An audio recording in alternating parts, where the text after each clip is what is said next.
Jadi tubuh itu memang memberikan sinyal ketika kita sedang sakit. Tapi kita harus tahu bahwa sinyal itu asli atau palsu. Sinyal palsu akan didapat kalau kita terlalu banyak masukkan informasi negatif. Karena pusat ketakutan ada di otak kita ya. Itu akan membooster perasaan atau sensasi apapun di tubuh kita ketika kita sudah masuk informasi-informasi negatif yang membuat kita cemas, membuat kita takut. Kencing agak panas saja udah dirasa sakit banget, misalnya seperti itu. Jadi makanya kamu tuh udah masuk tanaman-tanaman negatif. Misalnya ibarat pikiran kita itu tanah pertanian yang harusnya ditanduri tanaman-tanaman yang produktif menghasilkan jagung, padi. Tetapi kamu udah nanamin gulma-gulma atau tanaman-tanaman pengganggu.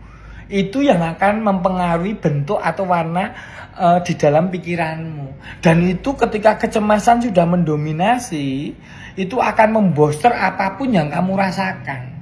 Dan kamu akhirnya akan selalu mencari penyakit.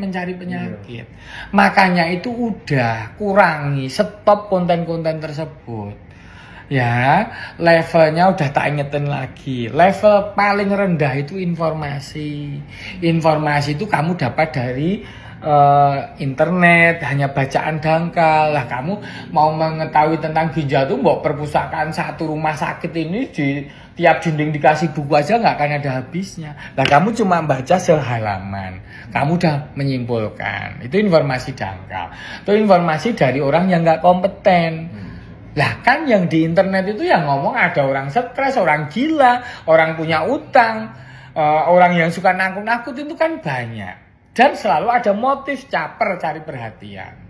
Nah, level kedua itu ilmu pengetahuan. Ilmu pengetahuan itu didapat dengan membaca dan dari berlatih. Misalnya orang tenaga kesehatan atau apa, baca buku, berlatih, berlatih memeriksa pasien atau apa. Tapi level di atas. Tapi kan kamu tahu sendiri banyak nakes yang juga gampang penyakitan, yang nggak bisa jaga keseimbangan. Lah, level tertinggi itu pada kebijaksanaan. Mereka yang tahu bahwa sinyalnya ini palsu, bahwa kesehatan itu masalah keseimbangan. Kalau aku cukup tidur, cukup berat badan, cukup makan, cukup berpikir, cukup mengelola emosi, ya hidupku akan sehat sampai tua.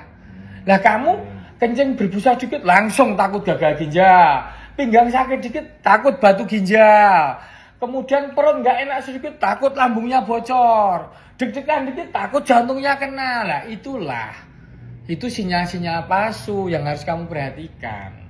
Kalau kamu tanpa faktor risiko penyakit, kamu nggak ada hipertensi sedang berat, nggak ada diabetes, terus nggak obesitas berlebihan, ya berarti kamu akan aman-aman saja kayak gitu. Berarti sinyal-sinyal palsu yang kamu rasakan itu. Dan sinyal yang itu, kalau kamu banyak buku ya pinggangmu sakit, berarti kamu harus perbaikin tidurmu maupun cara kerjamu. Itu aja. Jadi jangan tertipu oleh sinyal palsu.